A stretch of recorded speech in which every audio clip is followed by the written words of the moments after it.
स्वर ऐसा बोलो कि अब पलक अपने वश में नहीं है, अपनी स्थिति में नहीं है, खुल गई अपने आप। और देख लिए शाम सो मधुर मुस्कान, ऐसे नेत्र, ऐसी नासिका, आहा कहाँ कहे रूप की सीमा। लेकिन तुरंत माधवी बोले, हाँ लाला उचाए दे। माधवी ने नेक हाथ लगायो।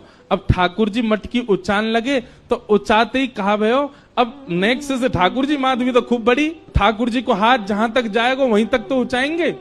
लेकिन स्थिति कहा भाई, उचाते उचाते उचाते उचाते ठाकुर जी लंबे हैं लगे, और इतने लंबे है गए कि उचाते भय माधवी के बिल्कुल सामने ही आ गए, बिल्कुल नेत्रन के सामने ही आ गए। माधवी ने जब रूप देखो, गाढ़ करके ठाकुर जी माधवी को देख रहे हैं, माधवी ठाकुर जी को देख रही है। कहां ते ले जाएगी अब स्थिति है का ले जावे की मटकी। बस सिर पर मटकी धरवाए के माधवी के हाथ दोनों धर के, और ठाकुर जी बस नेत्रन में देखते जा रहे हैं, क्रिया सबरी कर रहे हैं। और ये बस मटकी धराए करके, और ठाकुर जी बोले, अच्छा माधवी मैं जा रहा हूं, और कह के ठाकुर जी चले गए। शाम तक ऐसे ही खड़ी रही, नेत्रों से अविरल आंसू बह रहे हैं, ना हिल रही है ना डुल रही है, कोई चेतना नहीं, कोई भावना नहीं।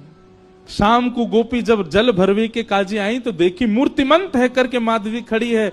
दिन भर से ऐसे ही खड़े है के कारण वहां को रक्त तक रुक गयो हाथन को, नेत्र लाल पड़े हैं, मोटे मोटे अश्रु बिंद गिर रहे हैं। गोपी ने जाकर के एक पानी को छिड़काओ मुख पे किया, होश में आई, होश में आते ही गिर पड़ी। पिन ने कही, कहा भयो? माधवी बोली, वो कहाँ है, वो कहाँ है? गोपी बोली, कौन?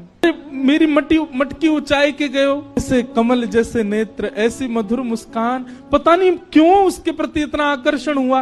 और बहन कहा कहूँ को स्वर सुन करके तो मैं अपने वश में ही नहीं रह पाई।